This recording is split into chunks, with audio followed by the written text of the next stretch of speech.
Pues buenos días a aquellos que llegaron después de la primera presentación. Y ahora vamos a cambiar de tema. En vez de hablar de la familia, el hogar, vamos a ir al área de las profecías. ¿Trajeron sus Biblias con ustedes? Muy bien. Vamos a abrir este libro sagrado a la carta del apóstol Pedro, segunda de Pedro. Hay un pasaje muy conocido, sobre todo para los adventistas del séptimo día, que vamos a leer. Segunda de Pedro, capítulo 1, versículo 19. Vamos a leerlo en forma completa. Vamos después a regresar para comenzar a desglosar el pasaje bíblico. Leo, segunda de Pedro 1, 19.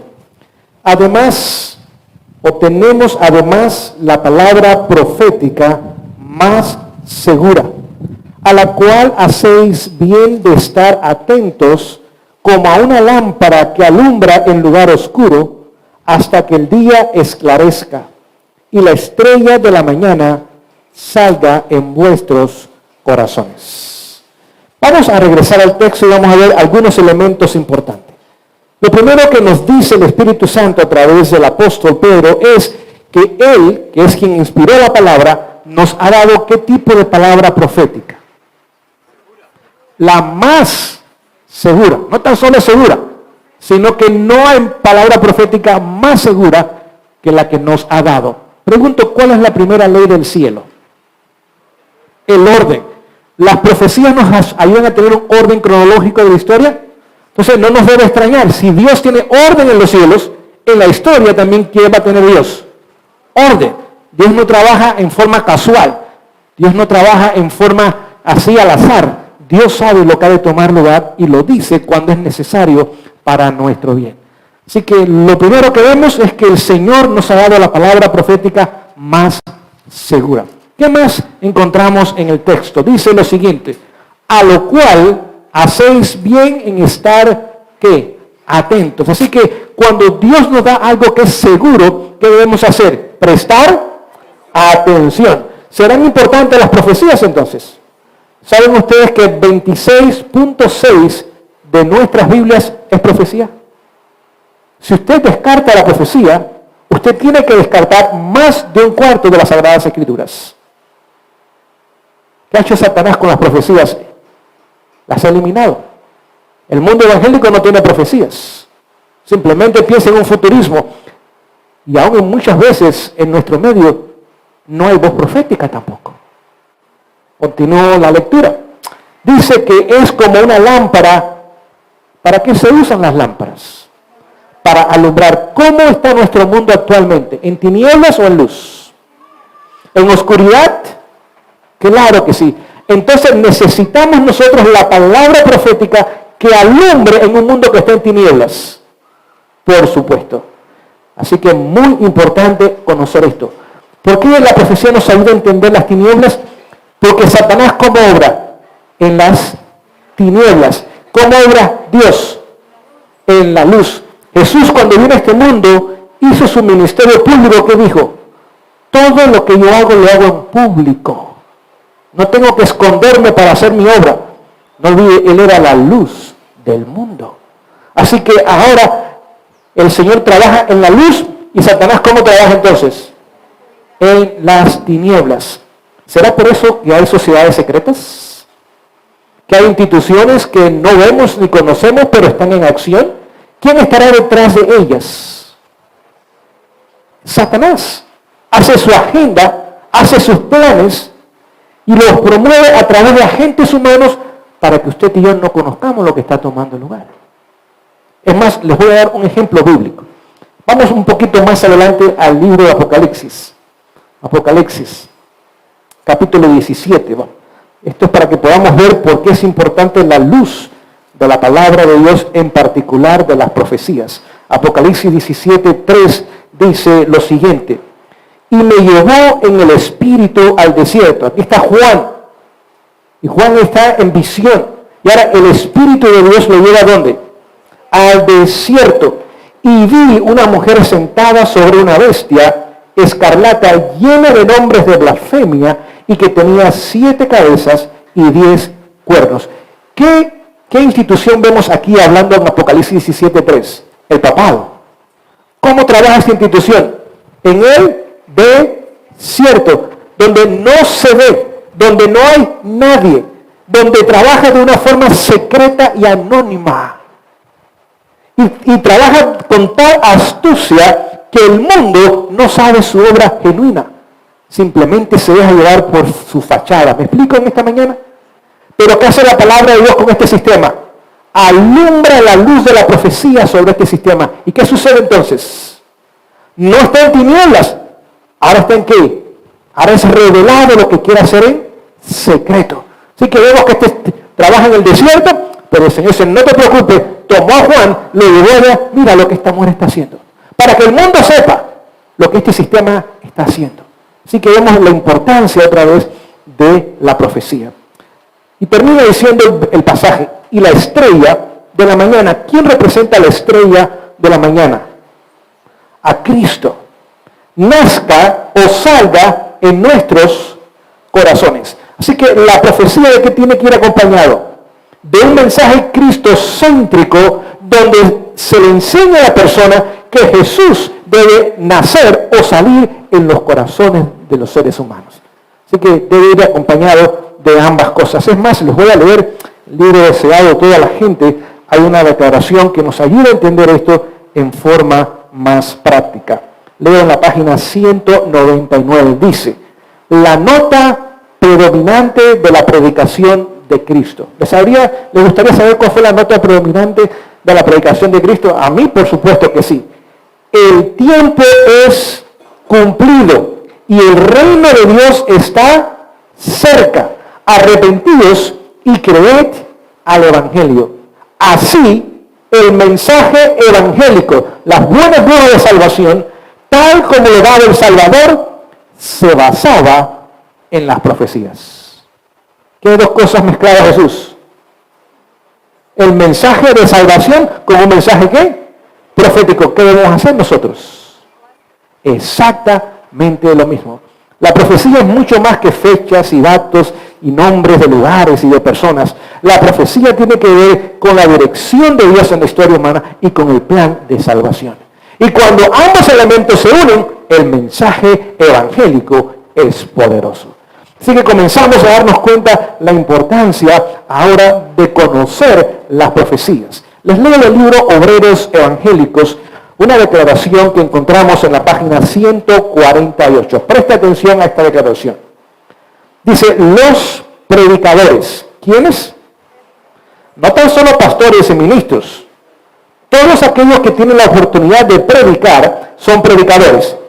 Deben presentar la palabra profética como fundamento de la fe de los adventistas del séptimo día. ¿Entendemos esa declaración? ¿Qué presenta el mensaje profético? El fundamento de quiénes? Del mensaje adventista del séptimo día. Si usted va a hacer una estructura, ¿por dónde comienza? Por el techo. ¿O no? Por las paredes, entonces. Por el fundamento. Si el fundamento está bien puesto, ¿hay posibilidad que la estructura pueda mantenerse a pesar de que pasen los años? ¿Y si no está bien puesto? Si Satanás logra remover los fundamentos de nuestra fe, ¿qué nos queda en la mano? Escombros. ¿Me explico en esta mañana? ¿Qué nos queda en las manos? Escombros. ¿Para qué valen los escombros? Para nada. Y es lo que Satanás quiere hacer. Quitar el fundamento de nuestra fe. Es más, en el libro de Evangelismo, página 161 o 162, dice que la administración de Cristo en el santuario celestial es también el fundamento de la fe de los adventistas del séptimo día. Así que, ¿qué dos temas son imprescindibles para este pueblo? El santuario y ¿qué otro? Las profecías. Les pregunto, ¿estarán unidas? Claro que sí. El plan de salvación, ¿dónde lo encontramos? En el santuario. En el santuario. Y ahora la mano de Dios dirigiendo la historia, ¿dónde lo encontramos? En las profecías. Si usted une ambos elementos, está poniendo un fundamento, un cimiento firme que el enemigo no puede mover, queridos. El enemigo no puede mover. Es más, las profecías están basadas en la obra de Cristo en el santuario. ¿Me explico en esta mañana? Vamos a ponerles un ejemplo sencillo. Las profecías comienzan con el imperio de Babilonia, ¿sí o no? Después, ¿qué imperio sigue? Medos y Persia. ¿Qué imperio sigue? Grecia. ¿Qué imperio sigue? Roma pagana. ¿Qué imperio sigue? La Roma papal. ¿Qué imperio sigue después? ¿Qué? El movimiento profético es del este al oeste. Geográficamente hablando. Sí. ¿Cómo se mueve Jesús en el santuario celestial? Del este al oeste. ¿Entendemos? El atrio, lugar santo, lugar santísimo. Y ahí están las profecías. A medida que Jesús se va moviendo en la historia, las profecías se van moviendo con él. Cuando vino Jesús y comenzó su ministerio, ¿qué imperio reinaba en el mundo? Babilonia. Y cuando regresa Jesús por segunda vez, ¿qué imperio va a reinar en el mundo? Babilonia otra vez. Una era literal, otra es simbólica. Una era un territorio del mundo, la otra es universal. Así que vemos que el mismo sistema que se opuso a Jesús en su primer ministerio es el mismo sistema que estará en oposición a él cuando él venga por segunda vez. Las profecías se mueven del este al oeste. Y Jesús se mueve del este al oeste. La única vez que es diferente es cuando regrese, que viene del oeste al este.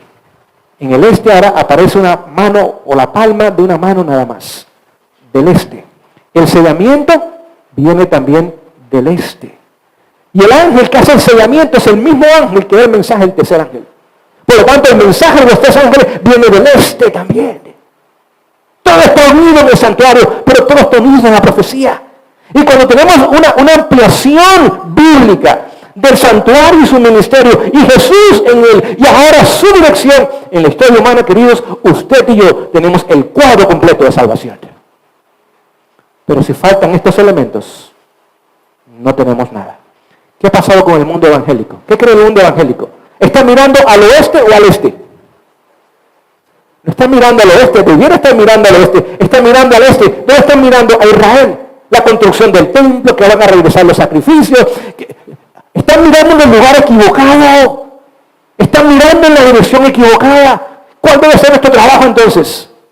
Ayudarlos a mirar donde deben estar mirando. Y como están mirando en el lugar equivocado, debajo de sus narices, el protestantismo apóstata en Estados Unidos está cumpliendo su misión profética y no lo saben. ¿Tenemos trabajo para hacer? 2 personas contestaron. Oye, queridos, hay mucho trabajo para hacer. El pueblo tiene que ser preparado y el mundo advertido. Esa es nuestra misión. Pero tenemos que tener un conocimiento profético, correcto, y también una comprensión correcta del ministerio celestial y la obra que Jesús realiza en ella. Cuando termine Jesús su obra en su ministerio, ahí en el lugar santísimo, ¿termina el tiempo de gracia? Sí, claro que sí. Cuando termine su obra, el caso de cada persona está decidido para siempre.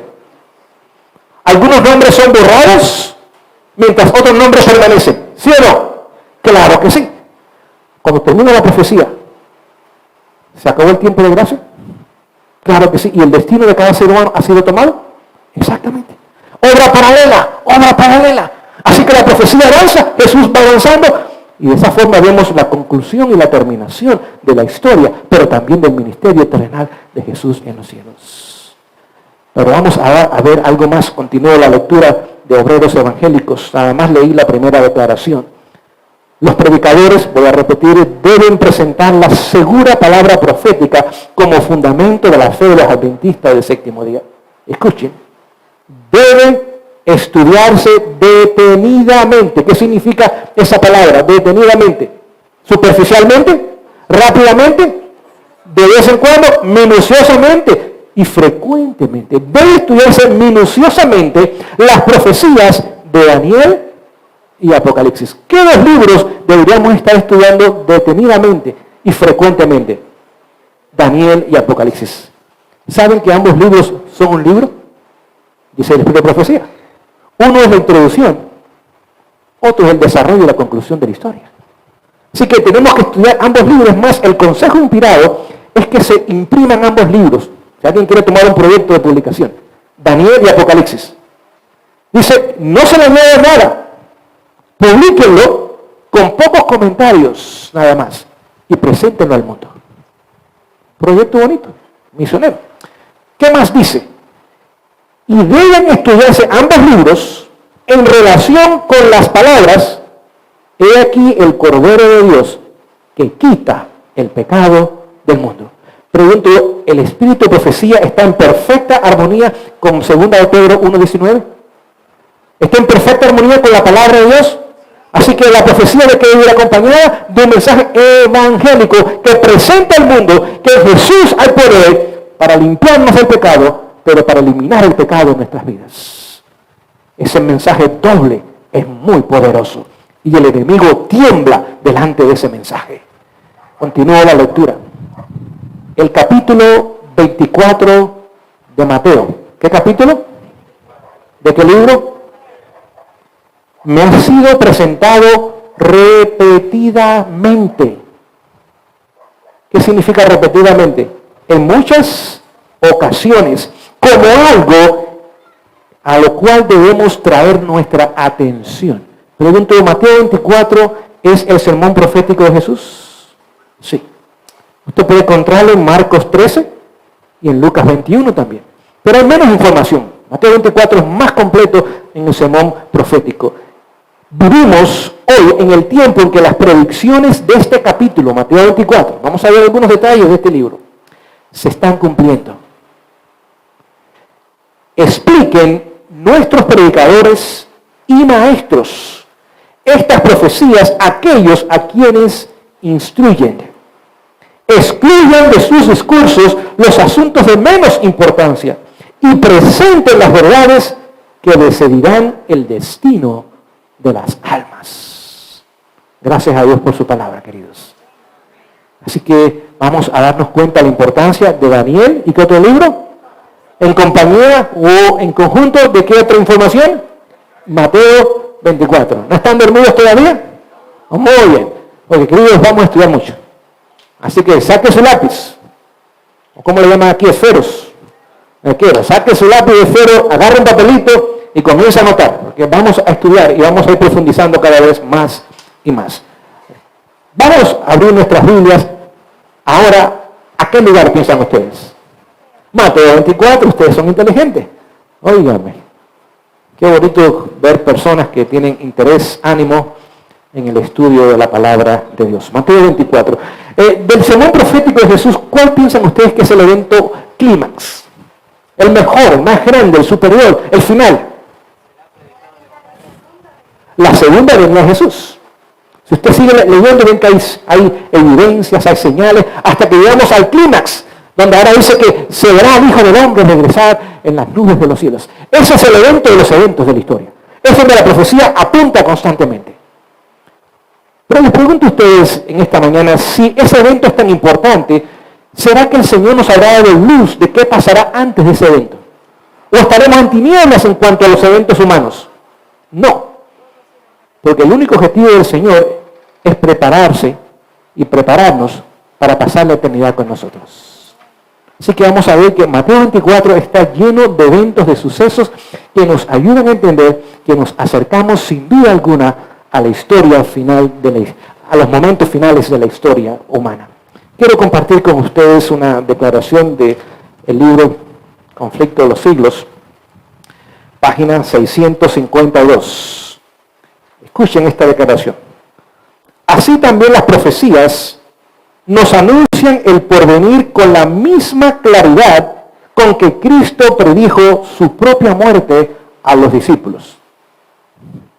Los acontecimientos relacionados con el fin del tiempo de gracia y la preparación para el tiempo de angustia han sido presentados con claridad. ¿Con qué elemento? Claridad. Es decir, no tenemos que rompernos la cabeza. No tenemos que inventar tampoco. Y déjenme decirles mucho cuidado hoy día. Hay voces que comienzan a levantarse aún dentro del sistema propio presentando posiciones proféticas que no son correctas. Tengan discernimiento. Manténganse en lo que sabemos que el Señor nos ha dado. Continúe leyendo su Biblia, continúe leyendo su espíritu de profecía y le animo a leer los escritos de los pioneros. A medida que se traduce al español, léanlo. Se nos ha dicho que esos hombres tenían una experiencia con Cristo y que conocían sus Biblias. Y otras voces que comienzan a proclamar y enseñar cosas muy fascinantes, muy interesantes, pero no tienen fundamento bíblico. Por favor, no prestemos atención a ellas. Hoy día hay muchas voces, pero tan solo continúa habiendo un solo mensaje. Que el Señor nos ayude a ser fieles y leales a ese mensaje. Así que vemos ahora que la venida de Jesús es el evento de los eventos. Vemos que los acontecimientos claramente han sido presentados y delineados. Ahora vamos a leer otro pasaje que es muy importante. Vamos a continuar en Mateo 24, pero vamos al versículo 15. Mateo 24, 15 dice lo siguiente: por tanto, o conclusión, o por ende, cuando veáis la abominación desoladora que fue dicha por el profeta Daniel. Pregunto yo, ¿Jesús estudiaba las profecías? Como lo sabemos. Aquí está. ¿Estudió Apocalipsis? No había sido escrito todavía. El Nuevo Testamento no había sido escrito todavía. Pero hay un libro profético muy importante en el Antiguo Testamento. ¿Cuál era? ¿Conocía Jesús el libro de Daniel? Claro que sí. Y continúa diciendo que estará en el lugar santo el que lea. ¿Qué debe hacer? Entender. Así que cuando estudiamos profecías debemos leer, y ¿qué más debemos hacer? Tener un entendimiento de las profecías. Así que nos damos cuenta de la importancia de comprender lo que el Señor enseña en su palabra. ¿Qué evento describe Mateo 24:15? Habla de una abominación desoladora que el profeta Daniel ya había mencionado allá en su libro. Habla de la ley dominical. Esa es la abominación que traerá la desolación. Note, está en singular. Abominación desoladora. Hay un evento en la historia que marcará abominación. Y cuando ese evento de abominación tome lugar en la historia, ¿qué viene sobre el planeta Tierra? Desolación. Entendamos lo que estudiamos en esta mañana. La abominación desoladora. En los días de Daniel, cuando Nabucodonosor ahora sitia la ciudad de Jerusalén, esa fue la primera abominación desoladora. Cuando sitia la ciudad, la destruye y la quema. Es decir, la abominación de un pueblo en apostasía que le llevó 70 años a Babilonia, abrió las puertas para que Babilonia, la literal, ahora destruyese a Jerusalén. Fue la abominación del pueblo la que trajo la desolación. ¿Y qué traerá la desolación abrumadora al final del tiempo? La abominación del pueblo cristiano en general, ¿qué va a traer? La desolación. Vamos a ver cuál es. Vamos al profeta Ezequiel. Vamos con el profeta Ezequiel. Mantenga su dedo ahí, después, si el tiempo nos permite, regresaremos otra vez a Mateo. Vamos al libro del profeta Ezequiel, Jeremías, Lamentaciones, y encontramos Ezequiel antes del libro del profeta Daniel. Ezequiel. Ezequiel capítulo 8, ¿cuántas abominaciones se hablan allí? 4. Hay 4 abominaciones. 4. ¿Okay? No vamos a leerla porque queremos ir más allá, pero queremos mencionar las más importantes de ellas. Aquí, el Señor tomó el profeta. No olvide, Ezequiel era sacerdote y era profeta. Pero había sido llevado a Babilonia. Por lo tanto, ya no ejercía el ministerio de sacerdote. Además, Jerusalén estaba destruida. Pero él era sacerdote. Él entendía el santuario. Y cuando usted lee estas abominaciones, todas toman lugar en el santuario. Así que él sabía lo que estaba pasando.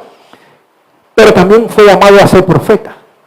Y ahora ve 4 abominaciones. Y cuando ve la primera dice, yo no lo puedo creer, Señor. Dice, pero tú no has visto nada más, te voy a enseñar una mayor. Y le enseña una segunda abominación. Ay, Señor, no puede ser. Pero tú no has visto nada, te voy a enseñar otra. La número 3. Y cuando ve la 3 no puede creerlo. Las mujeres ahora haciendo panes para celebrar la misa a la diosa del cielo. María sería hoy día. Y celebrando a Tamuz, la Semana Santa. Todo eso venía del paganismo y había entrado dentro del pueblo de Dios. Y eso no puede ser, el Señor dice, no ve por qué Jerusalén fue destruida. Las abominaciones de este pueblo trajo la desolación. Y yo quiero que ustedes, dice él, que usted, profeta mío, escriba estas cosas para que el pueblo entienda. A veces te voy a enseñar la peor de las abominaciones. Vamos a leerla, esa sí la vamos a leer. Dice lo siguiente, verso 16.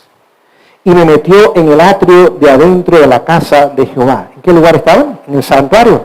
En el santuario. Y aquí, junto a la entrada del templo de Jehová, entre la entrada y el altar, ¿cómo qué? Como 25 varones. ¿Cuántos varones? 25. ¿Qué significa eso?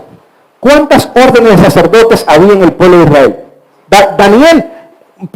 El rey David dividió en órdenes de sacerdotes, habían 24, más el sumo sacerdote, 25. ¿Y estaban dónde? Tan solo los sacerdotes podían entrar. Los levitas no podían entrar, los levitas tan solo oficiaban en el atrio, afuera. Traían el agua, traían la leña, limpiaban, etcétera, etcétera. Eran los ayudantes de los sacerdotes. Pero tan solo los sacerdotes y el sumo sacerdote podían entrar al lugar santo, donde los estaba viendo el profeta. Vamos a ver qué sucede con ellos. Leo, o continúo la lectura. Dice, 25 varones, sus espaldas vueltas ¿a dónde? Al templo de Jehová, y sus rostros ¿hacia dónde? Hacia el oriente. Y adoraban a Dios, al sol, postrándose ¿hacia dónde? ¿Captaron ustedes lo que hay ahí? Antes de la ley dominical, que es la adoración al sol, ¿no es el domingo, el día del sol? ¿Qué va a tomar lugar? Le daban las espaldas ¿a qué? Al templo, al mensaje del santuario. Cuando el pueblo deje de creer en la victoria sobre el pecado, lugar santísimo, el lugar santo. Cuando el pueblo no cree que Jesús tiene suficiente poder para permitir que una generación final vindique su nombre y termine la obra, y el ministerio de Jesús en el santuario celestial sea ignorado, no digo descreído, ignorado. ¿Qué sigue en la profecía? La ley dominical. Oh, queridos, tenemos que entender esto, porque es donde estamos hoy día. Cuando no creamos más en el plan de salvación como Dios lo ha presentado en el santuario, y le demos las espaldas. Ahora aquí vamos a adorar que está al oriente otra vez. Están mirando en el lugar equivocado. ¿Qué siguen en la historia y en la profecía? La ley dominical.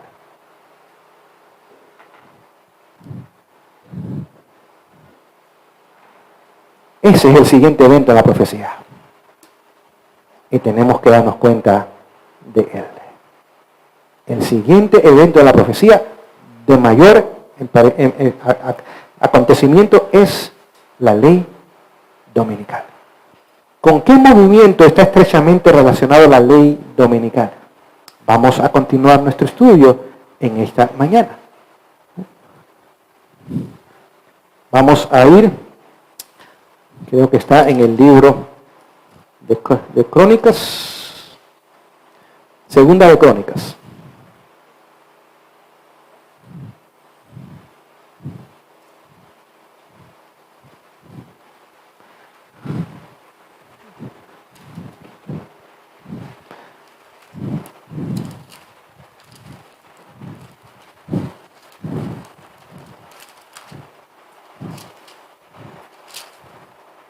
No, perdón, Segunda de Reyes. ¿Okay? Presten atención a lo que estamos leyendo porque hay muchos detalles importantes. Si usted no está prestando atención y leyendo, no se da cuenta de lo que estamos estudiando. Porque no estamos estudiando superficialmente. Segunda de Reyes 23. Mi pregunta que acabo de hacer es, ¿qué evento marca la cercanía de la ley dominical? ¿Qué evento marca la cercanía de la ley dominical de acuerdo a Ezequiel 8? Acabamos de mencionarlo. leer otro. Cuando se le da la espalda, ¿qué? Al mensaje de salvación como se encuentra en el santuario. Pero hay otro evento más. 23 de Segunda de Reyes, versículo 5. 23:5 dice, y quitó, está hablando del rey Josías, y quitó a los sacerdotes idólatras que habían puesto los reyes de Judá, para que quemasen incienso en el lugar alto, en la ciudad de Judá y en los alrededores de Jerusalén. Asimismo, a los que quemaban incienso a Baal, ¿qué otra cosa? Al sol, ¿qué otra cosa? Y a los signos del zodiaco y a todo el ejército de ellos. Pregunto yo, llegó un momento en el mundo cristiano de aquellos días que adoraron al sol. ¿Sí o no? ¿Dónde? En el pueblo de Dios. En el pueblo de Dios. Pero vamos a ver otro detalle importante. Vamos a seguir en el mismo capítulo. Vamos a pasar al verso 7. Además, derribó las casas de los sodomitas. ¿Quiénes son los sodomitas? El homosexualismo. ¿Captaron eso ustedes o no? ¿Qué otro movimiento está estrechamente ligado con la ley dominical? El homosexualismo. ¿Prevalece hoy día? ¿Cuánto nos queda para la ley dominical? Muy poco tiempo, queridos. Cuando vemos la apostasía del pueblo, donde aún se le da la espalda al mensaje eterno de salvación en Cristo Jesús en el santuario celestial, y cuando vemos una sociedad que legaliza y promueve y enseña y acepta el sodomismo, el homosexualismo, está estrechamente ligado con ¿qué otro evento? Con la adoración al sol y el día del sol. Ahora comenzamos a ver cómo la profecía comienza a cumplirse estrechamente. Vamos a regresar a Mateo 24. Vamos a continuar nuestro estudio en esta mañana. Por favor, cuando sea el tiempo me indican, hacen la señal de terminar, ¿ok? Porque no queremos mantenernos. Después podemos continuar, vamos a tener más tiempo para estudiar. Mateo 24:15. Vamos a ver Mateo 24:15. Estábamos hablando de la abominación desoladora. ¿Qué es ese evento, la abominación desoladora? ¿Cuál es?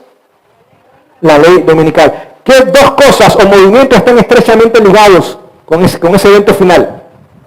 El rechazo del santuario y ¿qué más? Y la aceptación, la promoción de ¿qué otra cosa? Del homosexualismo. No olvide esos detalles, anótelos por favor. Y cuando vea las noticias, véala proféticamente. Véala proféticamente.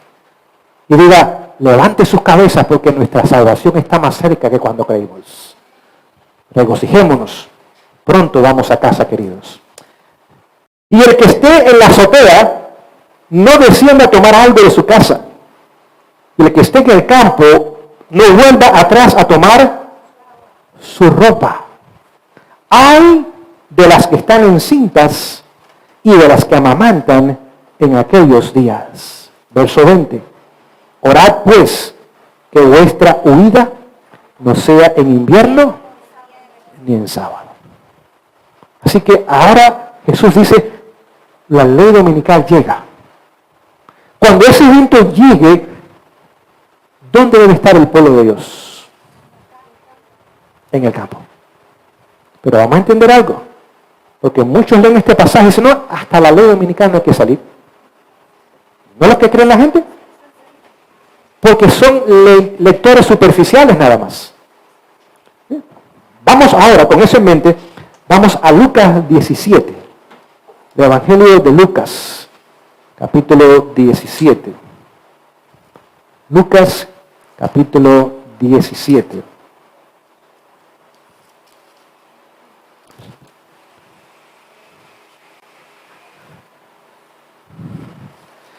Lucas, capítulo 17. ¿Ya lo tienen o todavía están buscando?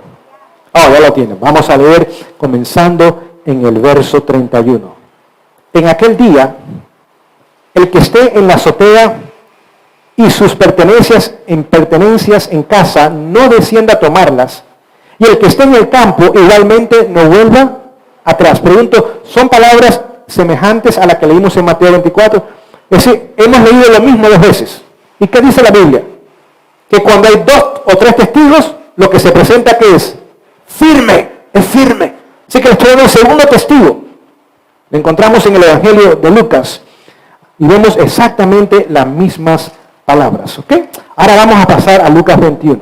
Simplemente quería darles una segunda evidencia, un segundo testigo del mismo mensaje. Lucas capítulo 21. Lucas capítulo 21, vamos a comenzar a leer en el verso 20. Como ya estamos yendo de lugar en lugar, estamos siguiendo el principio bíblico de estudio de la palabra de Dios. Isaías 28:10 dice línea sobre línea, renglón sobre renglón, un poquito acá, un poquito allá. Pero hay algunos que están mareados, ya están dando vueltas en sus sillas ya. Este es el comienzo nada más, queridos, así que apriétense los cinturones, porque vamos a ir profundo. Póngase su máscara y oxígeno, vamos a ir profundo, ¿ok? Vamos a seguir. Lucas 21:20 dice, cuando veáis a Jerusalén rodeada de ejércitos, ¿qué ejércitos iban a ser esos? Roma. Sabed entonces que su destrucción está ¿qué? No ha llegado, ¿cómo está? ¿Leyeron? ¿Me explico? Está cerca. No ha llegado. Entendamos esto para poder quitar el mito que hay en la mente de muchos adventistas que cuando llega la ley dominical es el momento de salir. Vamos a ver que no hay apoyo bíblico para esa posición. Dice, cuando ustedes ven a Jesús hablando, que los romanos sitian en Jerusalén, sepan que su destrucción está ¿cómo? Cerca. No ha llegado, está cerca. ¿Qué más dice? Entonces, los que estén en Judea, huyan a los montes. Y los que estén en el medio de ella, váyanse. Y los que estén en los campos, no entren a ellas. ¿No es el tercer testigo de lo que acabamos de mencionar? Mateo lo mencionó, Lucas lo mencionó, y ahora lo vemos también ahora. Es decir, Lucas lo menciona 2 veces.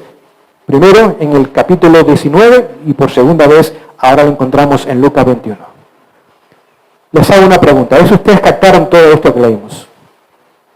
¿Tendría sentido para Jesús decir que saliesen cuando la ciudad estaba sitiada?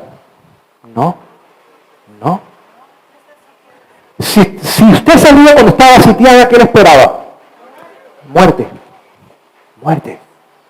Lo que Jesús está diciendo, cuando ustedes vean los soldados romanos sitiar a Jerusalén, sepan que la destrucción de la ciudad está cerca. Y que entonces es el momento de ¿qué? De salir. En el año 67, Cestius sitia la ciudad de Jerusalén. Y cuando cita la ciudad de Jerusalén, ahora milagrosamente, la historia no lo sabe, la historia piensa que fue casualidad, nosotros sabemos que es providencial, Cestio retiró las tropas romanas. Y cuando las tropas romanas se retiraron, ahora la señal que Jesús había dado era que cuando vean la ciudad sitiada, sepan que está cerca, no ha llegado, pero le falta poco la destrucción de Jerusalén. ¿Qué deben hacer ustedes entonces? Salir. Y los voy a leer en el conflicto de los siglos, que ningún cristiano murió en la tumba de Jerusalén. ¿Por qué? ¿Escucharon la voz de quién? ¿Profética de quién? De Jesús. Y ni un cristiano murió en Jerusalén. En el año 70, ahora Tito, su padre había tomado el puesto de emperador y lo había hecho él el general del ejército, en el año 69. Y Tito ahora viene con más soldados romanos aún. Y sitia Jerusalén en la fecha de la Pascua. Sí, la ciudad estaba repleta de personas. Había casi 1,5 millones de judíos en Jerusalén. ¿Por qué? Porque la fiesta de las Pascuas, todo hombre de 20 años o más tenía que ir a Jerusalén. Había 3 veces al año, la fiesta de las Pascuas, Pentecostés y las cabañas. 2 en la primavera, 1 en el otoño. Todo hombre de 20 años más tenía que ir a Jerusalén y usualmente iba acompañado de ¿quiénes? De su familia. Así que estaba atestada la ciudad. Pero no olvide, la fiesta de las Pascuas duraba un poco tiempo. Pascua era un día. celebraba la salida de Éxodo, de Egipto. Era el día de la independencia de ellos. ¿Y qué sucede ahora cuando están sitiados ellos por segunda vez? En pocos días se acabaron los abastecimientos de alimento y de agua. Porque había una población que no era normal. Casi 2 millones de personas en un lugar extremadamente pequeño. Y ahí es lo que leímos o mencionamos esta mañana del sitio de Tito, la segunda vez, y la toma y destrucción de Jerusalén. Ahora vemos lo que tomaría lugar. Es más, si usted quiere, la fecha exacta es abril 8, cuando Tito y sus soldados ahora citan completamente a Jerusalén. Cuando ellos citan a Jerusalén, hacen algo que Cestio no hizo la primera vez. A propósito, Cestio estuvo unas pocas semanas nada más, y habían pocos judíos, no habían fiestas en esos días. Y no hubo muchos problemas en cuanto a alimentos, ropa, comida, no hubo problemas. Cuando llega Tito, ahora pone el estandarte de las tropas romanas en la parte afuera de la ciudad. No olvide, los muros de Jerusalén, había aproximadamente 1 kilómetro que era considerada tierra santa para ellos. Y en ese lugar, como Jesús dice, cuando ustedes vean los estandartes de Roma, donde en la tierra santa, en Jerusalén, que están sitiando, ha llegado el fin. ¿Qué tenía ese estandarte o esa bandera? Tenía el símbolo del yo soy y un águila. ¿Qué país representa el águila hoy día? Oh, ustedes se están dando cuenta de esto. Oh, ustedes están defraudando estas cosas. Oh, amén. Alabado sea el Señor. El sol y el águila. Con las alas abiertas. Señal de conquista. Águila abierta va a volar. Es la reina de las aves. Y Tito puso su estandarte ahí. Dice, esta vez no nos vamos de aquí hasta que cada uno de ustedes vaya con nosotros. El 7 de septiembre, es decir, 4 meses duró el sitio de Jerusalén. Y en 4 meses no había absolutamente nada de alimento ni de agua. Hasta estiércol estaban comiendo la gente. Y esos eran los ricos que podían pagarlo. Los ricos comían estiércol. Era su almuerzo. No era cuy, era estiércol, queridos. No sé si me explico, para que ustedes puedan relacionarse el contexto histórico en Ecuador. No era cuy, era chancho, era estiércol, de caballo y de paloma. Animales que no son limpios, a propósito. Bueno, la paloma sí, pero no el caballo. Ahora cuando pone allí sus estandartes, el 7 de septiembre, logra que sus soldados penetren la ciudad de Jerusalén. Ese día murieron 1.1 de millón de judíos.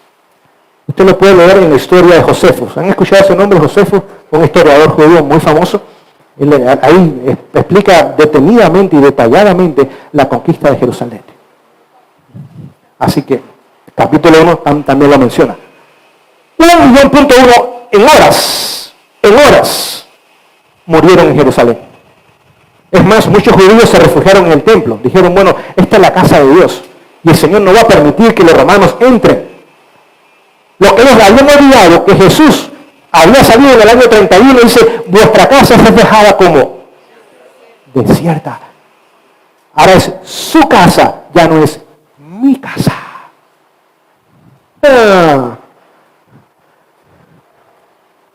Dice que la sangre corría por las gradas como agua. Tito les dijo a sus soldados, no destruyan el templo. No olviden, el templo era una obra maestra. Le había tomado a Herodes 46 años embellecer el templo. Era mármol. En Israel no hay mármol. Eso tuvieron que traerlo de Italia. A un costo increíble de transportación y de trabajo. Es más, cuando el sol se ponía, el templo brillaba como que tuviese luz. Y el interior era de oro puro. Las paredes, el techo, más los muebles del santuario. El único mueble que no estaba allí era el arca del pacto. Porque cuando Roma sitia a Jerusalén la primera vez, Jeremías y manos piadosas sacaron esa arca y la escondieron hasta el día de hoy. No sabemos dónde está. Simplemente había una piedra allí simbolizando el lugar donde estaba el arca del pacto o el arca del testimonio. Pero los soldados que no ganaban mucho dinero, no, esta es nuestra oportunidad de ir bien, los bolsillos bien llenos a Roma. Inmediatamente tiraron una pega dentro del santuario. Esa era madera, más tela que había en las cortinas. Enseguida cogió fuego el santuario. Es más, dice que el oro se derritió y corría por las paredes y caía hasta el fundamento. Es más, cuando llegó al fundamento se metió debajo del fundamento y como dijo Jesús, no quedará piedra sobre piedra. Los soldados romanos removieron cada piedra de ese lugar para sacar hasta la última gotita de oro que había debajo del santuario, cumpliendo literalmente las palabras de Jesús. Y ahora quedó completamente destruido. Josefo cuenta que 1.1 murieron aquel día, pero 100.000 judíos fueron llevados esclavos. Y ahí se puso fin a la nación judía. Así que vemos la abominación que trajo la desolación de la nación en los días de Daniel. Otra vez lo vemos en el Nuevo Testamento en el año 70, pero hay una tercera abominación que traerá también, ¿qué cosa? La desolación. Ahora vemos que no es el momento de la ley dominical, el momento de salir de las ciudades. ¿Será demasiado tarde? ¿Cuál es el momento? Ahora. Vamos a la historia nuestra. Vamos a la historia nuestra. Estados Unidos. Vamos a transportarnos a ese país. Año 1888. En el Congreso de los Estados Unidos había un proyecto de ley dominical nacional, encabezado por el senador Blair de New Hampshire. Pasó la Casa de Representantes, que es la primera parte. Aquí serían los asambleístas. Pasó y llegó al Senado. El último que quedaba era el Senado. Y ahora, en diciembre de ese año, ahora el Senado comienza a discutir o a dialogar sobre este proyecto de ley nacional, de una ley dominical. La Conferencia General envía al pastor Alonzo Jones. No sé si han escuchado ese nombre. Muy conocido en el mensaje de la justificación por la fe. Lamentablemente después apostató con Kellogg's. El que mire que está firme, mire que no caiga. Nadie está seguro lejos de Jesús. Este hombre, tan solo 2 personas estuvieron allí para tratar de detener este proyecto. Un pastor bautista del séptimo día y el pastor adventista del séptimo día. El primero en hablar fue el pastor bautista y su presentación no fue buena. Ahora viene el pastor Jones y su presentación fue la que Dios usó para detener este proyecto de ley nacional con una ley dominical. Jones, con mucha claridad, con sabiduría divina, les presentó a ellos que la ley de Dios se divide en 2 partes. Los primeros 4 mandamientos tienen que ver con nuestra responsabilidad con Dios y Dios nada más. Y nadie tiene derecho de meterse ahí, ni el Estado. Los últimos 6 mandamientos es nuestra relación como seres humanos y el Estado puede legislar en esos 6 últimos mandamientos, no en los primeros 4, que incluye el sábado. Y el proyecto nunca pasó el Senado. Eventualmente fue puesto a un lado, ni votó el Senado, ni a favor ni en contra, simplemente lo pusieron a un lado y murió. Pregunto, ¿ese no fue el primer sitio? Sí. Todas las citas, ¿captaron ese punto? Ok. Que hablan de salir de la ciudad después del año 1888, no presenta la salida de las ciudades como un evento futuro, sino presente. Las únicas citas que hablan de salir de la ciudad como evento futuro fueron escritas antes del año 1888. No sé si ustedes tienen el libreto de la ciudad del campo. ¿Qué? Ese libreto es muy buen libro. Lástima que no está expuesto en orden cronológico. Es más, la cita que está en la última página es la que debe estar en la primera página. Pero acá dice, llegará el tiempo, 1885, llegará el tiempo que tendremos que abandonar las grandes ciudades por pequeñas ciudades y después iremos entonces al campo. Pero era el año 1885. Y antes de ver, todavía no ha llegado el momento. Querido, ya escuchamos otra vez los soldados romanos sitiar a Jerusalén. No sé si me explico, a los Estados Unidos. Vemos que el protestantismo cae. Es más, casi no existe hoy día. Desde el presidente de la nación católico, los 6 de los 9 jueces de la Corte Suprema Católico y el líder de la Corte Suprema Católico, el jefe del ejército de Estados Unidos, del Pentágono, como le llaman, católico. Todo está en sus manos. Todo. Los grandes líderes, los futuros candidatos a presidente, como Ron DeSantis de la Florida, que se escucha mucho ese nombre, católico. Ahora vemos el segundo sitio. Y en el segundo sitio, cuando llegue, no podemos salir. Los que quisieron salir, ¿saben lo que pasaban con los judíos que ya no aguantaban el hambre y salían pensando que quizás los romanos tendrían misericordia de ellos? Y aunque sea que me lleven como esclavos, pero que me den de comer, ¿saben lo que hacían los romanos con ellos? Los crucificaban.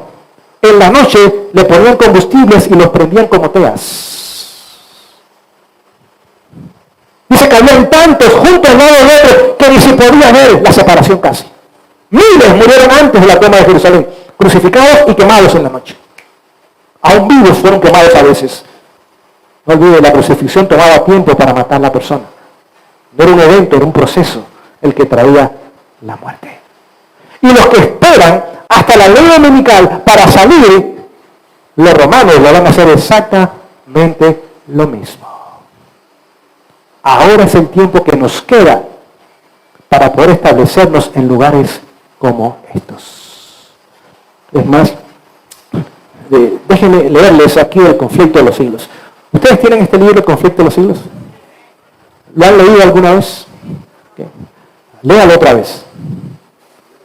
Léalo y subráyelo. Escríbalo. Márquelo. No olvide, cuando la escritora de este libro, no dije la autora, hay diferencia entre escritora y autora. El autor es el Espíritu Santo, que es el que inspira a los profetas. Cuando ella comenzó a escribir este libro, 2 veces tuvo parálisis completa, que ni se podía mover. ¿Sí? Satanás odia tanto este libro que quería, si le era posible, prevenir la publicación de este libro. 2 veces, por meses, la sierva del Señor estuvo acostada en una cama o una silla de ruedas. Hasta tenían que bañarla y darle de comer. La parálisis, si Dios no interviene, el enemigo le hubiera quitado la vida, pero Dios intervino. Pero mostró el odio que Satanás tiene contra este libro.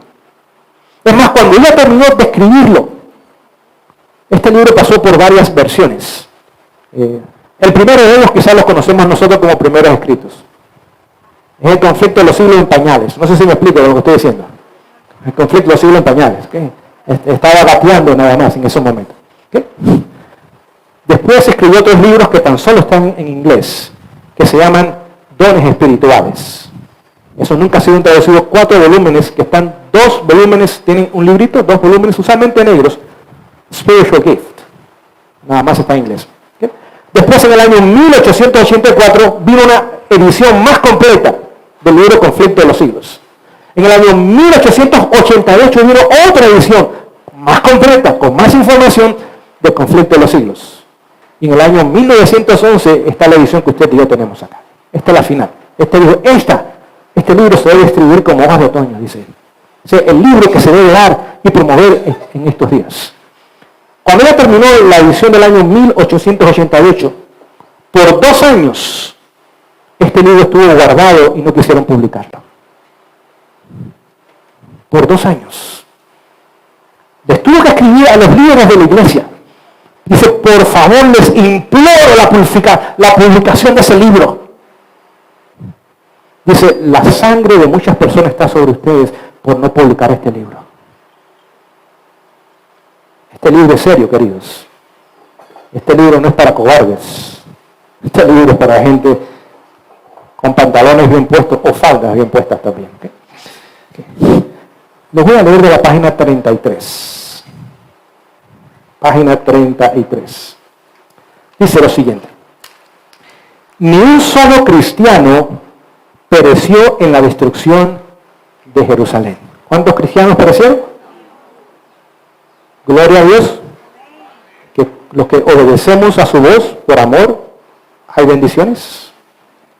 Cristo había prevenido a sus discípulos y todos los que creyeron sus palabras esperaron atentamente las señales prometidas. Cuando veáis a Jerusalén cercada de ejércitos, había dicho Jesús, sabed entonces que su destrucción ha llegado. Entonces los que estuvieron en Judea huyan a los montes y los que estén en medio de ella, váyanse. Después que los soldados romanos al mando del general Cestio, lo cual ya mencionamos, hubieron rodeado la ciudad, abandonaron de pronto el sitio de una manera inesperada. Y eso cuando todo parecía favorable a un asalto y toma inmediata de la ciudad. Dios intervino la primera vez. Los sitiados estaban a punto de rendirse en el primer sitio. Cuando el general romano retiró sus fuerzas sin motivo aparente. Entonces, la provisora misericordia de Dios había dispuesto los acontecimientos para bien de los suyos. Ya estaba dada la señal a los cristianos que aguardasen el cumplimiento de las palabras de Jesús, y en aquel momento se le ofrecía una oportunidad que debía aprovecharse para vivir conforme al mandato del Maestro. Los sucesos se desarrollaron de modo tal que ni los judíos ni los romanos hubieran podido evitar la huida de los creyentes. No había oposición para salir. No había obstáculos para salir. Las puertas estaban abiertas. Los romanos se habían ido y los judíos dijeron, no hay ningún problema, vamos a quedarnos aquí más tiempo. De todas maneras, a ellos les gustaba Quito también. Habiéndose retirado Cestio, los judíos hicieron una salida para perseguirle, y entre tanto que ambas fuerzas estaban así empeñadas, los cristianos pudieron salir de la ciudad aprovechando la circunstancia de estar los alrededores completamente despejados de enemigos que hubiesen podido impedir la salida de la ciudad. En la época del sitio, los judíos habían acudido numerosos a Jerusalén para celebrar la fiesta de los tabernáculos, y fue así como los cristianos, esparcidos por todo el mundo, pudieron escapar sin ninguna dificultad. Inmediatamente se encaminaron hacia un lugar seguro, la tierra de Perea, más allá del Jordán.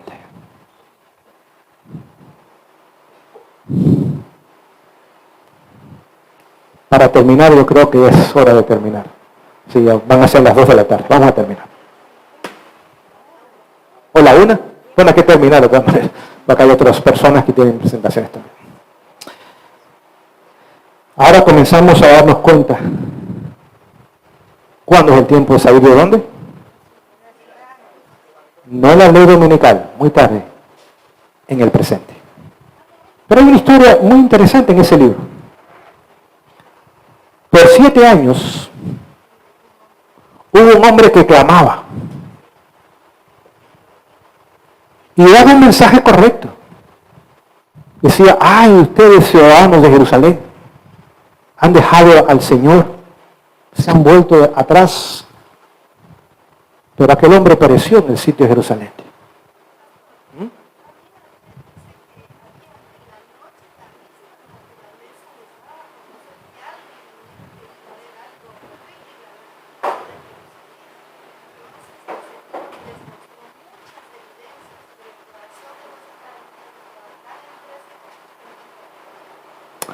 Se escuchaban voces, se veían ejércitos en la distancia, en la noche, aún clamar en Los Ángeles, yo pienso, diciendo, salid, pero no salid. Bueno, lean el capítulo. Se los doy de tarea y mañana hacemos el examen. No sé. Ajá.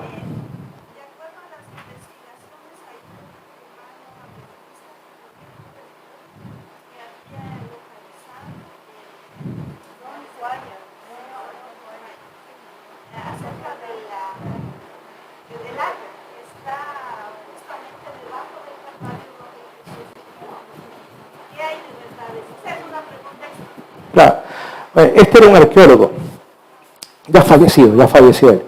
Y se dedicó por muchos años a hacer investigaciones. Digamos, él encontró donde cruzó el pueblo de Israel, de Egipto a la tierra prometida. Él descubrió el arca de Noé también. Él descubrió el arca del testimonio, como menciona. Es decir, hizo muchas investigaciones. No se sabe con seguridad porque él mencionaba los descubrimientos, pero no había muchas evidencias. Ahora, el hijo de Levi ya está haciendo lo mismo. Uno de los hijos, porque él tuvo 3 hijos, está haciendo el mismo trabajo que hizo su padre. Y él dice, esta vez sí voy a tener las evidencias para enseñarle lo que mi padre descubrió. Así que el tiempo nos dirá si será cierto o no. Así que, entonces para llegar al fin de nuestra presentación en esta tarde ya.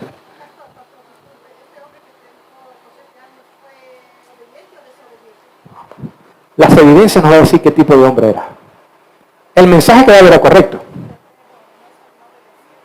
Pero nunca salió y pereció en la conquista de Jerusalén cuando ni un cristiano pereció. Entonces, ¿qué tipo de hombre era? Era un predicador de verdad presente. Pero nunca siguió el consejo de Dios. Queridos, no nos conformemos con formar parte de grupos de verdad presente. Ninguna verdad nos puede salvar sin Cristo, ni en desobediencia a Cristo. Nuestra salvación no está en instituciones, ni en grupos, ni en ministerio, está en Cristo Jesús. Nunca pensemos que yo puedo enganchar mi carruaje a otro carruaje y me voy al cielo con ese carruaje. Eso jamás va a pasar.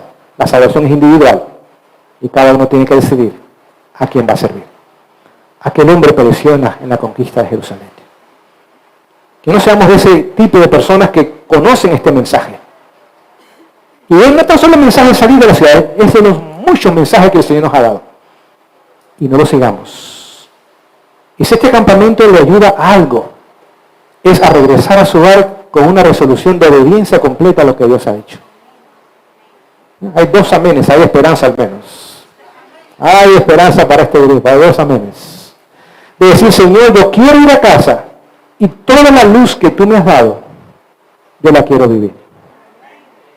Dice el apóstol Pablo en Filipenses 2:13, que Él nos da el querer como el hacer de su buena voluntad. Testimonios para la Iglesia, volumen 5, página 493, dice, tan solo cuando el corazón está dispuesto a someterse a Dios, es que el Señor viene a guiarnos y a dirigirnos. Si el corazón no quiere seguir, Dios no va a intervenir. El momento que usted y yo digamos, Señor, yo quiero, por ejemplo, yo quiero cambiar mi forma de vida. He decidido tomar esa decisión. Ahora el Señor viene a dirigirnos. El oír de la palabra no tiene ningún valor, dice Santiago.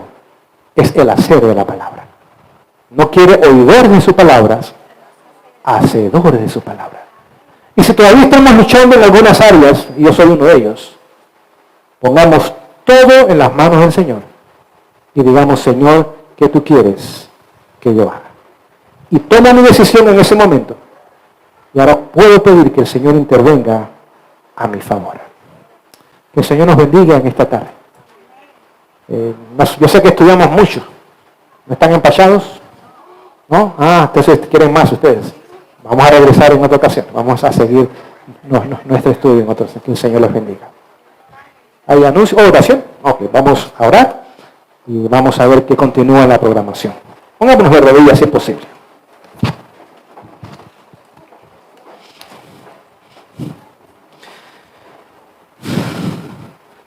Oh Dios, en esta tarde te agradecemos por ese libro maravilloso que llamamos la Palabra de Dios. ¿Cuánta información encontramos en ella? Esa información es tan solo para que llegue a nuestra mente. Debe formar parte de nuestras vidas, Señor.